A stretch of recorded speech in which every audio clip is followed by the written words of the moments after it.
আসসালামু আলাইকুম দর্শক, শুভ সকাল। আপনারা দেখতে পাচ্ছেন এটি একটি মুরগির কুঠির বা মুরগির খোয়ার। আমি এটি বানিয়ে এসেছি, নিজ হাতে বানিয়ে এসেছি। আমি এখানে চিন্তা করছি দেশি মুরগি পালন করব।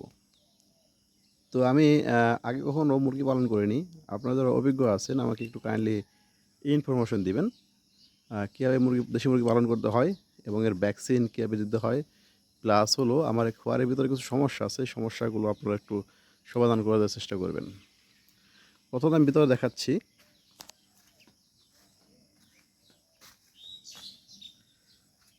আমি এখানে খুব অল্প পরিমাণ নেট ব্যবহার করছি, আপনারা দেখতে পাচ্ছেন। আমি পুরোটা বড় করে দেখাই। আমার এই নেটটি কি দেশি মুরগির জন্য পর্যাপ্ত কিনা, যেহেতু মুরগির ভিতরে আটকা থাকবে।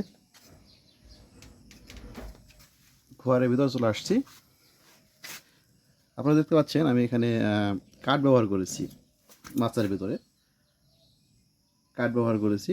এখন আমার প্রশ্ন হলো এই কাঠের উপরে আমি কিছু দিব কিনা। কারণ নর্মালি আপনারা দেখতে পাচ্ছেন এখানে কিছু অংশে হয়তো একটু ফাঁকা আছে, দেখেন একটু ফাঁকা দেখা যাচ্ছে কিছু অংশ দিয়ে। এখান দিয়ে চিকা কিংবা কোনো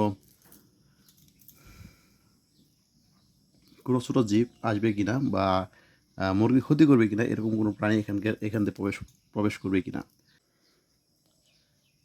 আর আপনার কাছে জানতে চাচ্ছি যে আসলে এর উপরে মূলত আমি কী দিব, উপরে কিছু দিতে হবে কিনা বা না দিলেও চলবে কিনা।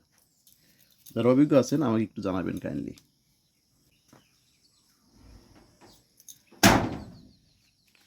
আর এখানে কতগুলো দেশি মুরগি পালন করতে পারবো সেই বিষয়টা আমাকে জানাবেন। ভিডিওটি দেখার জন্য ধন্যবাদ।